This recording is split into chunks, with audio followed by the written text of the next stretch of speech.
अस्सलाम वालेकुम नाज़रीन, आप देख रहे हैं प्रोग्राम रियासत और अवाम और मैं हूं मारिया जदू। नाज़रीन, आज पाकिस्तान के क्रिकेट ग्राउंड को वीरान करने की साजिश, भारतीय साजिश को बेनकाब किया गया है। वाकई वजीर इत्तलात फवाद चौधरी और शेख रशीद अहमद ने प्रेस कॉन्फ्रेंस में न्यूजीलैंड के दौरा पाकिस्तान को कैंसिल करवाने के मंसूबे के हवाले से नाकाबिले तरदीद सबूत सामने लाए हैं। बैनुल-अक़वामी टीम को फेक थ्रेट्स भारत से दिए गए थे। नाज़रीन, इससे साबित होता है कि हाइब्रिड वॉर के खिलाफ इक़दामात इस वक्त की अहम जरूरत है। इससे बात करेंगे। इसके साथ नाज़रीन प्रोग्राम के दूसरे हिस्से में बात करेंगे।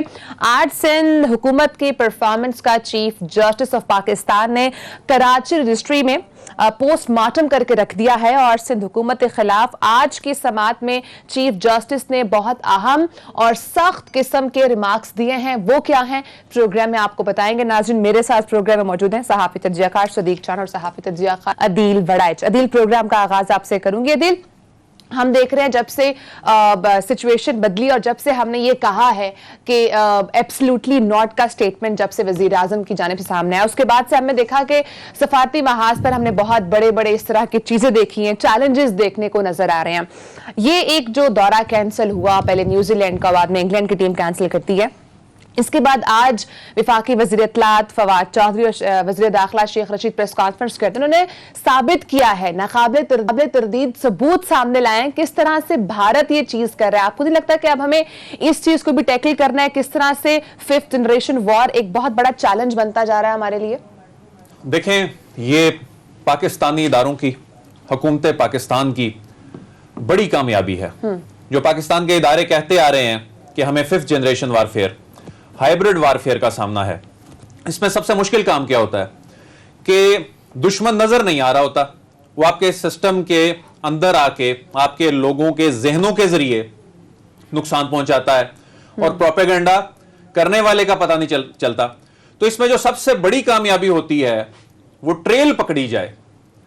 आज वो ट्रेल पकड़ी गई है जिसके जरिए ना सिर्फ पाकिस्तान पे हमला किया गया, पाकिस्तान के क्रिकेट पर हमला किया गया, पाकिस्तान के लोगों के जज्बात पे हमला किया गया, पाकिस्तान के इमेज पे हमला किया गया, बल्कि सिर्फ यही नहीं, ये आलमी क्रिकेट पर हमला था।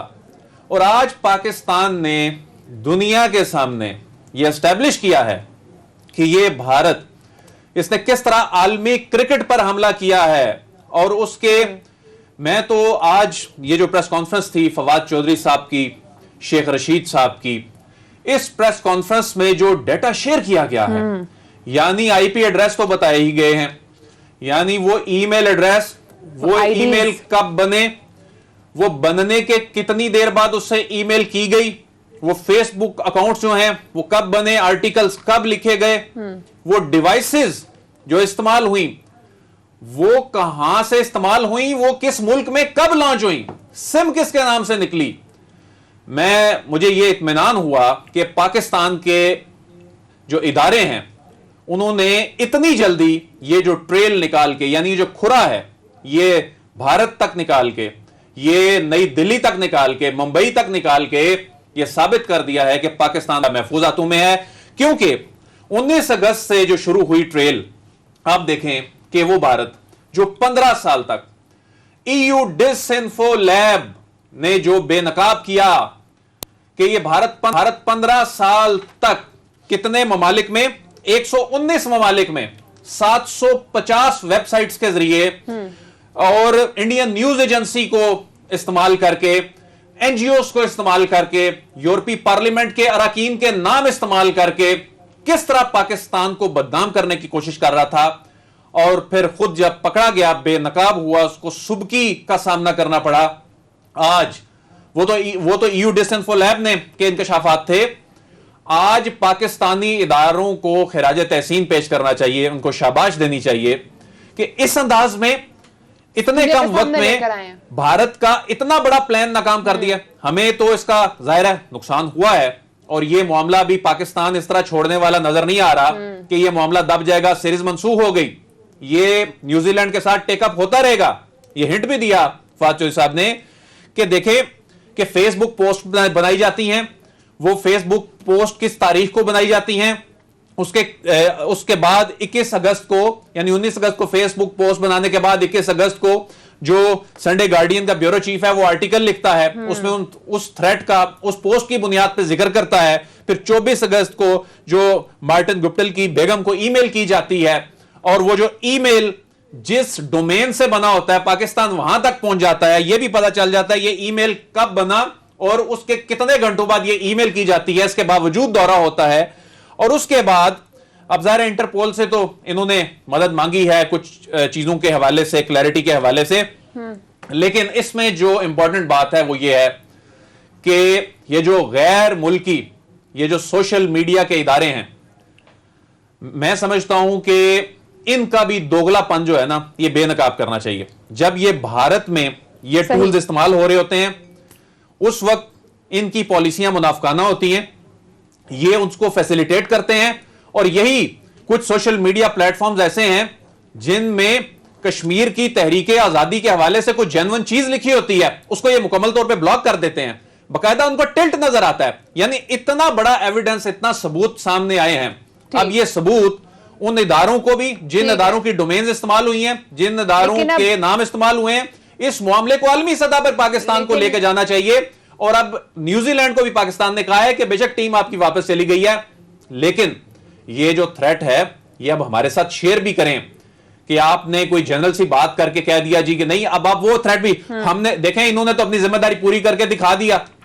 अब जिस थ्रेट की बुनियाद पे ये दौरा कैंसिल हुआ, अब न्यूजीलैंड का भी इम्तिहान है। जिम्मेदार कौन होगा? हाँ, और ये यकीनन इसके पीछे देखें साजिशें एस्टैब्लिश हो रही हैं, पाकिस्तान की आर्म ट्विस्टिंग की जा रही है। लेकिन अब इसका अदील इकदामात इसके हवाले से एज अ नेशन हमें क्या करने पड़ेंगे और हमारा क्या रोल हो सकता है? सिद्दीक, भारतीय साजिश हमने बेनकाब तो किया, इससे पहले बहुत सारी और भी भारतीय साजिशें ने काम कर जो है वो सबके सामने लाते रहे हैं, बट द क्वेश्चन इज कि आप इकदामात क्या करने हैं और इसका अब आगे हल क्या होगा, सोल्यूशन क्या है?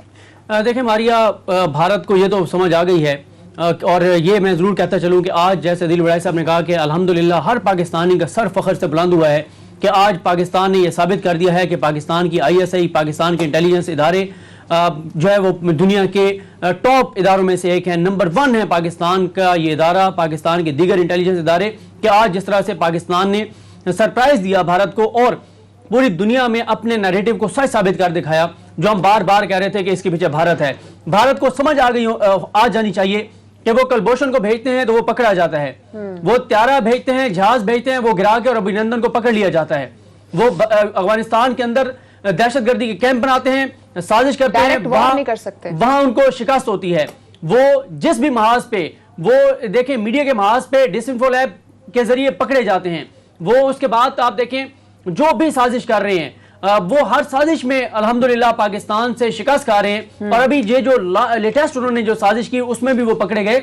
यानी जिस महाज पे भी वो पाकिस्तान के सामने आ रहे हैं, पाकिस्तान उनको शिकस्त दे रहा है। लेकिन दुनिया की ज़ाहिर है मुनाफकत है, पाकिस्तान इस पे बात करता है कि दुनिया की मुनाफकत ये है कि दुनिया ज़ाहिर है देखती है कि 1 अरब 1.5 अरब का मुल्क है, उनके मफादात हैं, बड़ी मार्केट है, बिजनेस इंटरेस्ट है, और उसके बाद बिजनेस इंटरेस्ट से ज़्यादा फिर ज़ाहिर है इस खित्ते में अमेरिका का इत्तेहादी है भारत को अमेरिका बैक करता है।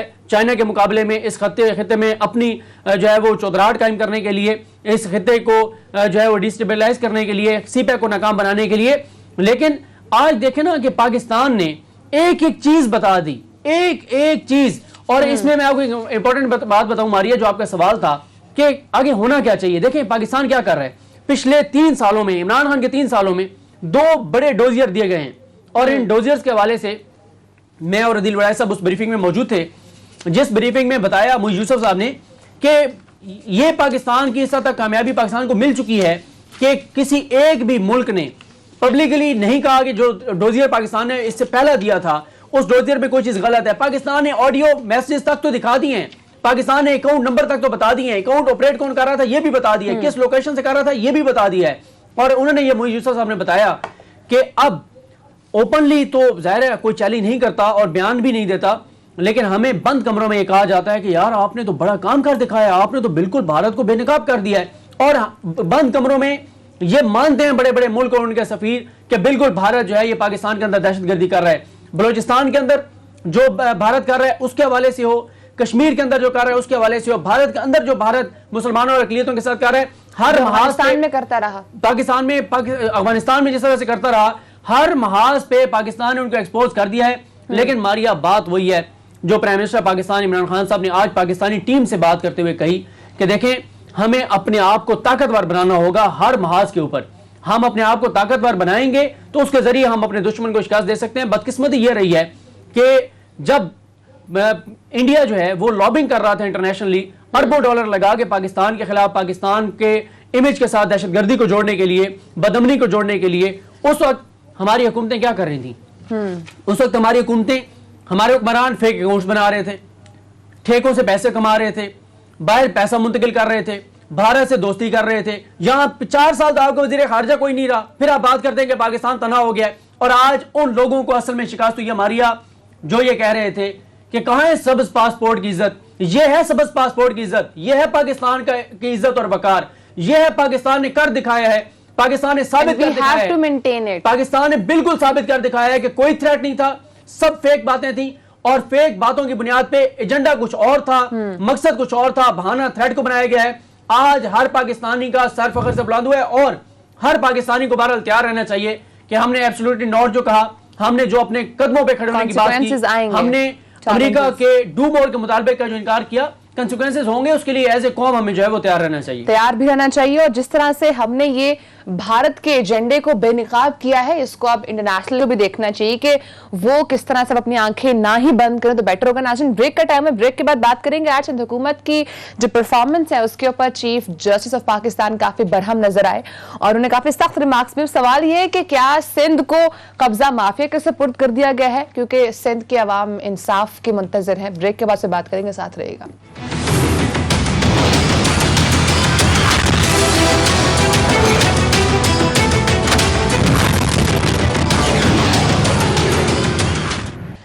वेलकम बैक नाज़रीन, हमारे साथ प्रोग्राम में bureau chief Karachi public news Kashif Munir साहब भी मौजूद है। नाज़रीन, बात करेंगे आज जो सिंध हुकूमत की परफॉर्मेंस के ऊपर चीफ जस्टिस के रिमार्क्स थे। उन्होंने कराची रजिस्ट्री में जो है वो पोस्टमार्टम किया है सिंध हुकूमत की परफॉर्मेंस का, उसके ऊपर बात करेंगे। काशिफ, पहले तो मुझे ये बताइएगा कि आज की प्रोसीडिंग रही क्या, क्यों बरहम थे चीफ जस्टिस ऑफ पाकिस्तान?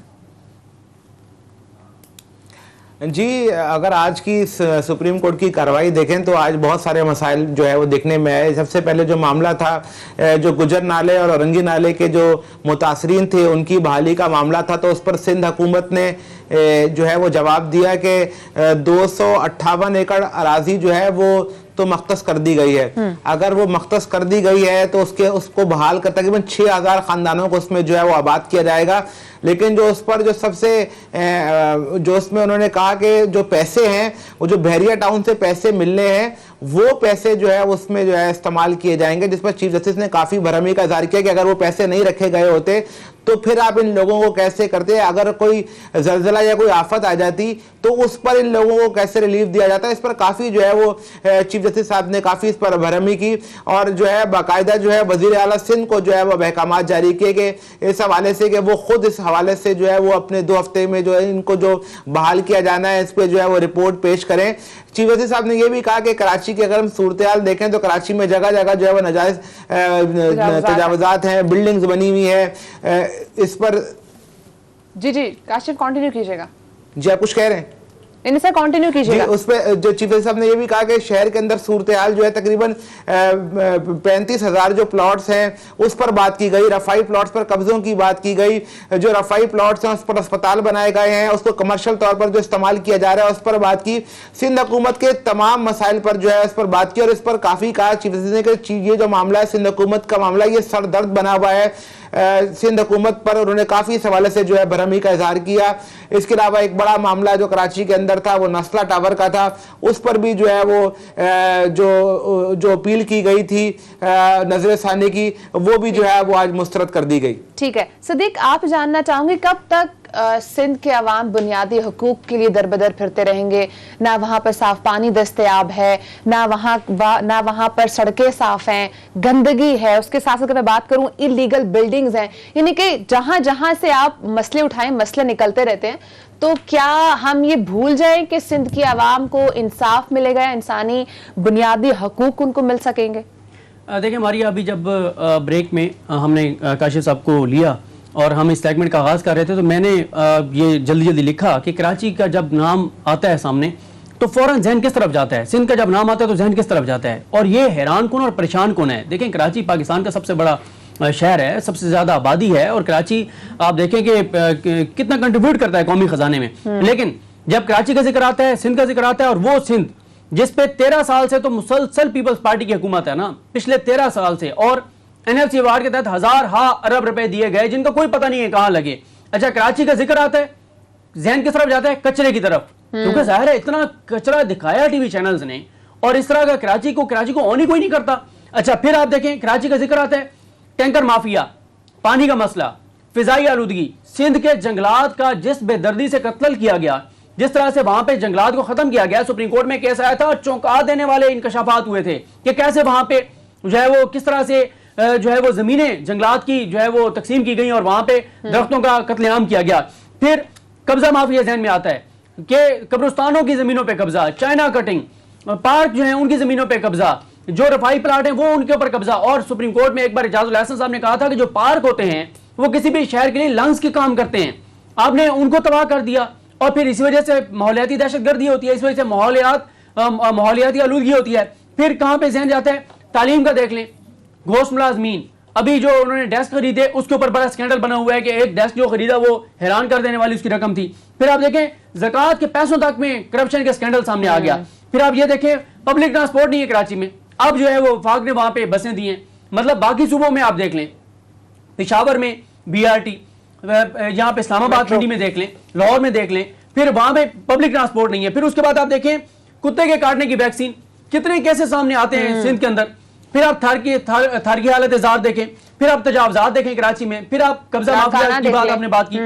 अच्छा, बारिश आती है उससे आप देखें क्या कर कराची का हशर हो जाता है। अब देखें एक तरफ तो कहा जाता है कि चीफ जस्टिस पाकिस्तान जस्टिस गुलजार अहमद साहब क्यों ये कह रहे हैं कि तजावजात को खत्म करें, गुजर नाले पे बाकी जो नाले हैं उनको जो है वो खुला करें और तजावजात हैं तो उनको गिरा दें। अब मसला क्या है, आप इतराज करते हैं कि क्यों गिराया जा रहा है, लेकिन जब इन तजावजात की वजह से बारिश आने के बाद ये चौक होते हैं नाले, तो आप देखते हैं कितने लोगों की जानें चले जाती हैं। आज भी वो तस्वीर जहन से नहीं उतरती, नजरों के सामने आ जाती है जब कराची की बारिश का जिक्र होता है, जहां पे करंट लगने से 3 नौजवानों की जो है वो डेथ हो गई थी। फिर आप देखें इसी तरह से सिंध तो वो सूबा है जहां पे चोरों ने, डाकुओं ने एहतजाज कर दिया था कि हमारे साथ भी जो है वो नाइंसाफी हो रही है। फिर आप देखें वो पैसा जो सिंध के अवाम पे खर्च होना था वो कहां गया।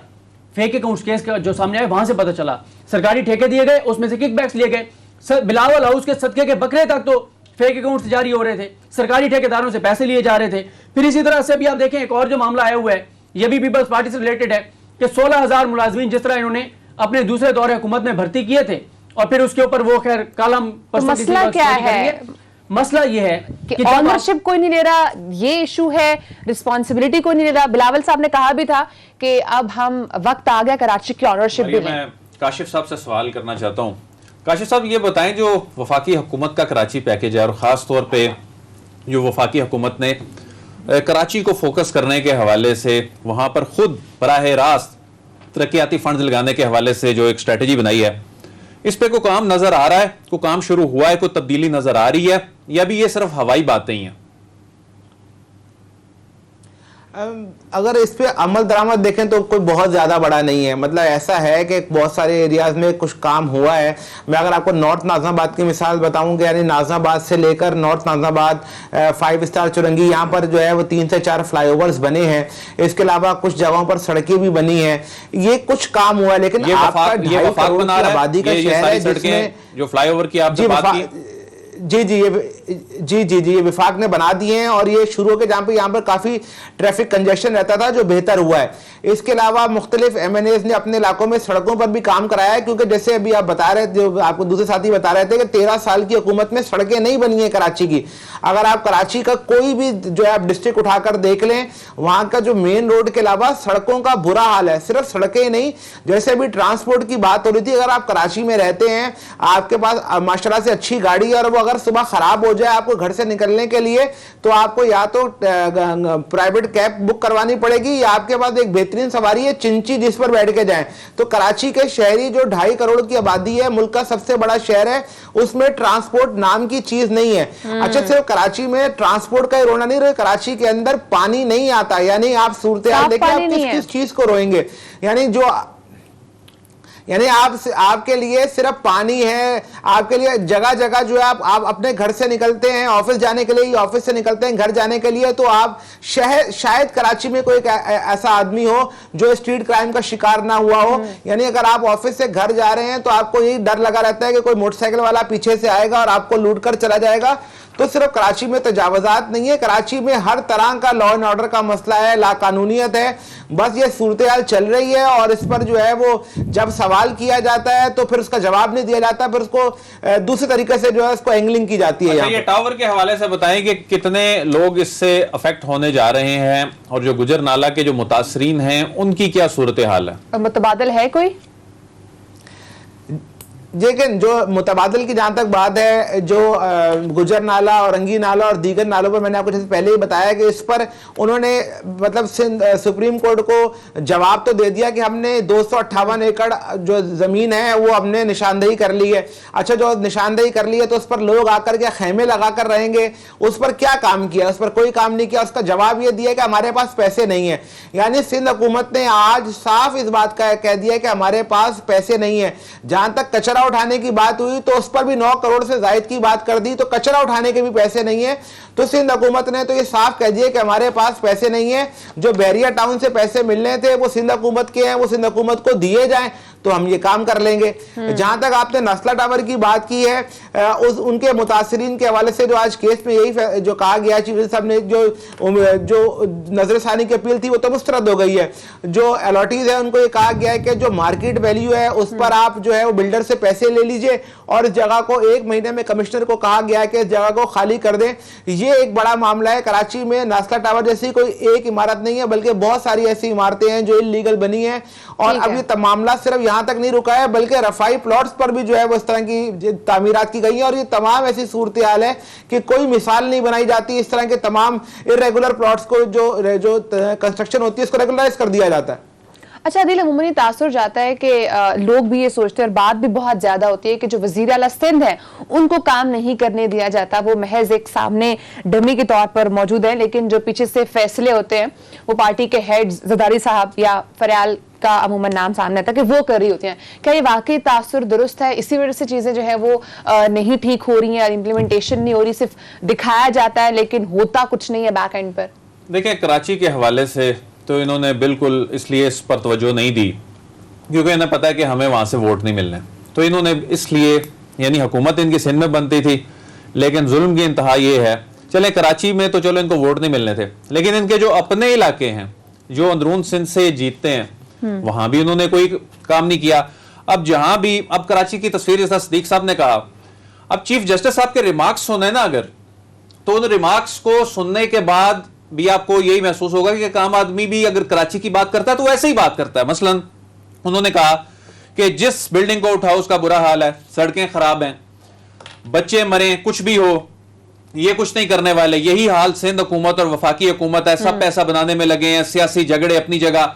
अब ये सारी चीजें एक आम आदमी के ज़हन में भी वहां की सूरत हाल जो है वो यही तस्वीर पेश करी थी। लेकिन इसमें एक चीज बड़ी आम है, जब ये टावर बन रहे थे और इस जैसे कई टावर्स बन रहे थे, और ये सिर्फ कराची का इशू नहीं है, ये मुल्क भर का इशू है। ये तो चलें नोटिस में आ गया, वहां हर साल जब बारिश होती है और उसके बाद ये सूरत हाल का सामना करना पड़ता है, तो ये तो इवन इस्लामाबाद जैसे, अभी आप रिसेंटली देख लें इस्लामाबाद में क्या हुआ, इस्लामाबाद के एक पोस्ट सेक्टर में क्या हुआ, और पता चला कि वहां पर जो तामीरात हैं वो नालों पर हुई हुई हैं, नाले छोटे हो गए हैं।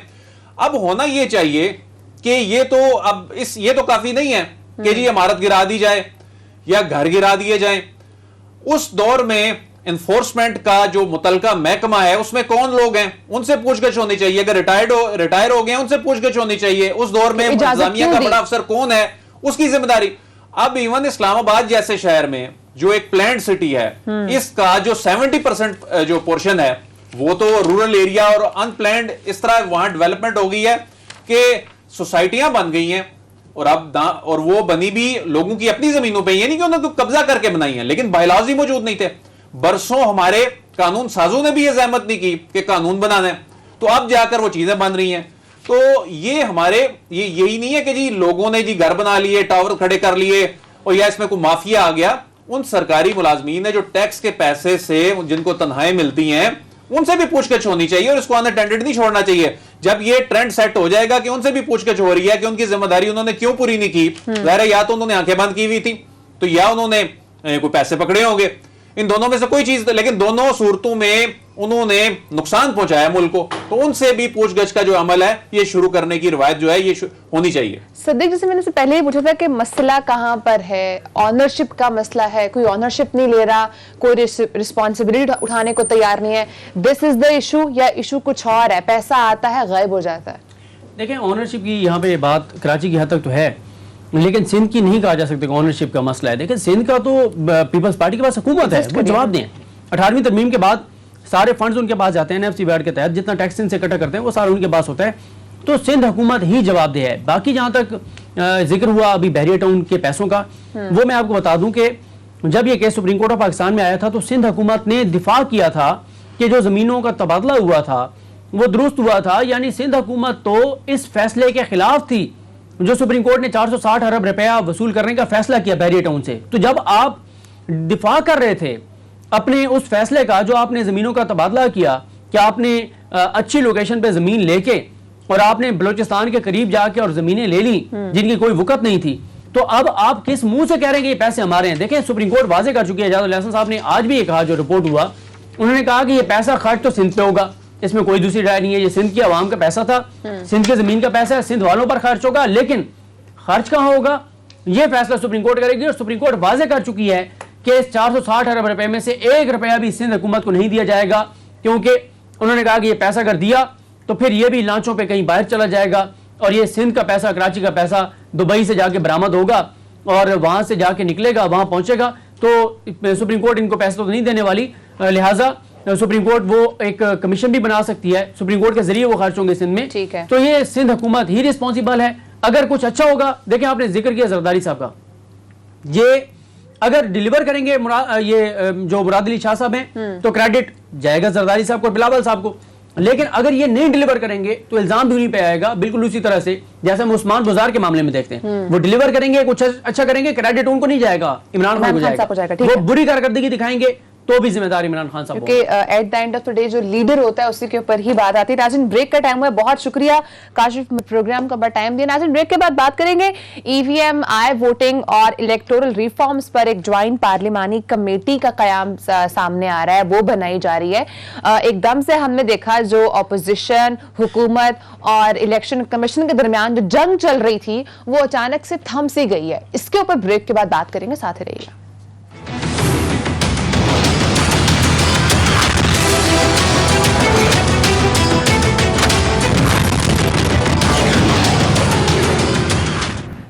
Welcome back. नाज़रीन, ईवीएम वोटिंग पर, इसके साथ साथ आई वोटिंग पर, इलेक्टोरल रिफॉर्म्स पर एक ज्वाइंट पार्लिमानी कमेटी बनाने का कयाम जो है वो इसका फैसला सामने आया है।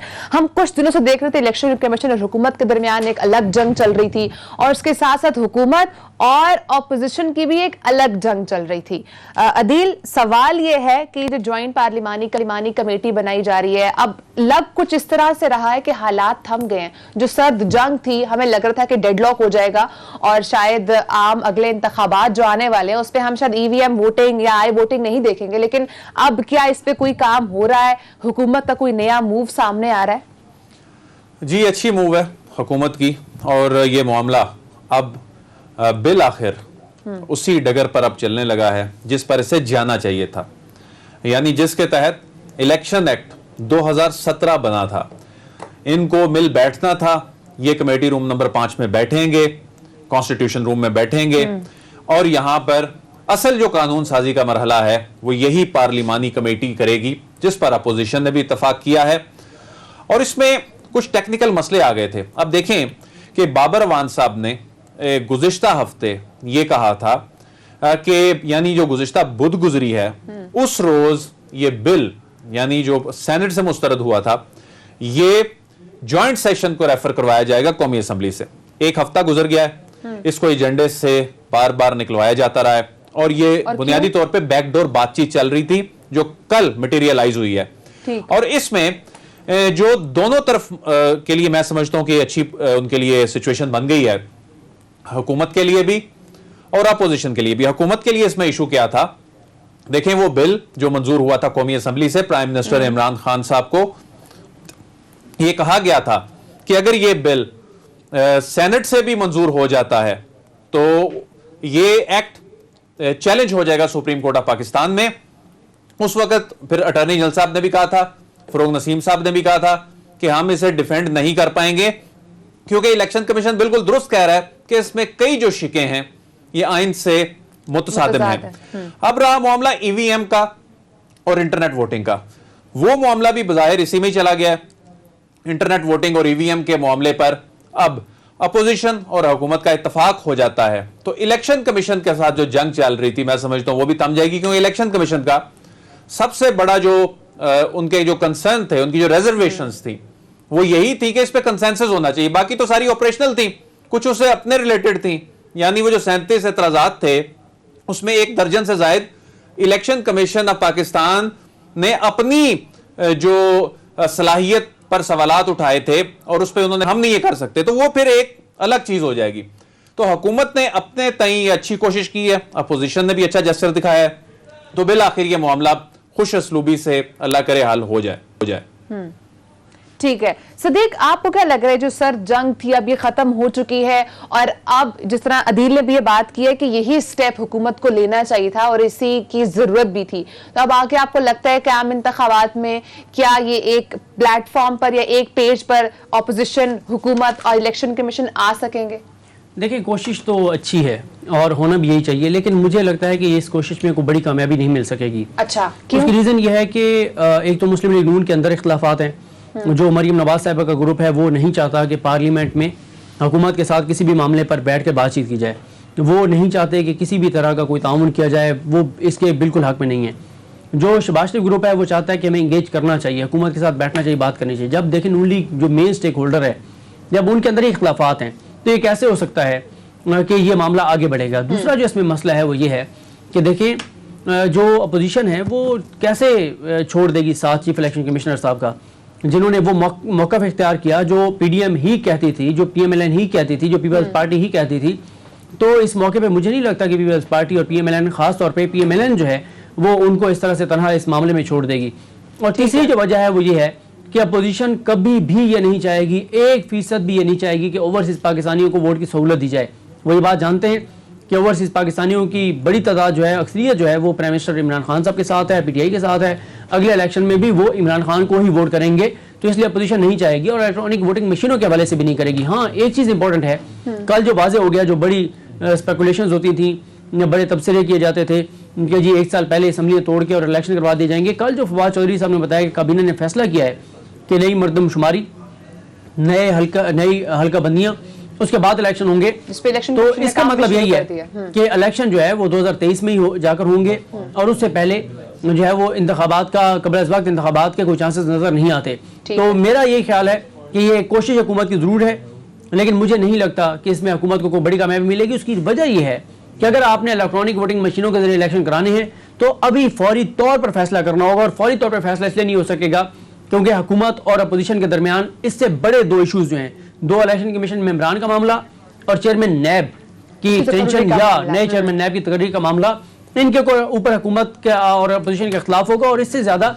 आप देखेंगे कोई ना कोई पॉलिटिकल एक ऐसी हैपनिंग हो जाएगी जिसमें दोबारा दोनों जो है वो एक एक्सट्रीम पोजीशन पे चले जाएंगे। तो ये वक्ती तौर पे तो नजर आ रहा है, लेकिन मुझे इसमें कोई ज्यादा उम्मीद नहीं है। इसका क्या नुकसान हो सकता है अगर ये जो मूव, अच्छी तो मूव है, कोशिश भी अच्छी है, लेकिन अगर ये नहीं हो सकता पॉसिबल, जिस तरह से पॉइंट्स और रीजंस ही बताया सदीक ने, तो फिर नुकसान क्या होगा?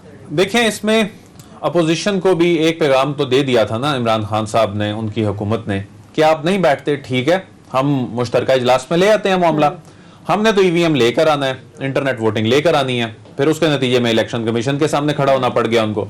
तो अब जाहिर है अपोजिशन के पास भी ये मौका है। कल को अपोजिशन 2023 के इलेक्शन में फिर ये नहीं कह सकेगी जी हमें पूछा नहीं गया और वन साइडेड जो कानून साजी करके, इस पे कंसेंसस के बगैर कानून साजी करके ये हम पर थोप दिया गया।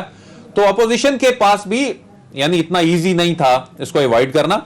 जहां तक मामला है पार्लिमानी कमेटी में इंटरनेट वोटिंग और ईवीएम के मामले पे, मेरा ख्याल है सदीक साहब की बात जो मैं उसको सेकंड करता हूं कि ये 2 ऐसी चीजें होंगी, यानी बाकी इस्लाहात जो हैं उन पे कंसेंसस हो जाएगा वो एकेडमिक टाइप हैं, लेकिन जो ईवीएम है और इंटरनेट वोटिंग खास तौर पे, इस पे जब डेडलॉक बनेगा तो फिर मेरा ख्याल है इसमें कोई गिव एंड टेक होगा। शायद हुकूमत इंटरनेट वोटिंग को ड्रॉप कर दे और ईवीएम पे आगे प्रोसीड करे, क्योंकि उसमें जाहिर है ऑपरेशनल बहुत सारे मसाइल हैं। तो इसमें फिर गिव एंड टेक होगा, कोई बातचीत होगी, लेकिन कोई ना कोई जो हल है वो विन विन सिचुएशन शायद दोनों के लिए बन जाए, ऐसा भी हो सकता है। ऐसा भी हो सकता है, लेकिन फिलहाल जो विन विन सिचुएशन बनाने की कोशिश की जा रही है, ज्वाइंट पार्लिमानी कमेटी का कयाम जो है वो अमल में लाया जा रहा है। उम्मीद तो यही की जा रही है कि शायद कोई इस पे एक पेज पर तमाम इलेक्शन कमीशन, हुकूमत और अपोजिशन आ जाए, लेकिन अगर नहीं भी होता, लेकिन फिर भी जो अवाम के लिए अच्छा है होना वही चाहिए। नाज़रीन, टाइम खत्म हो चुका है, इंशाल्लाह आपसे कल मुलाकात होगी। अपना ख्याल रखिएगा, अल्लाह हाफ़िज़।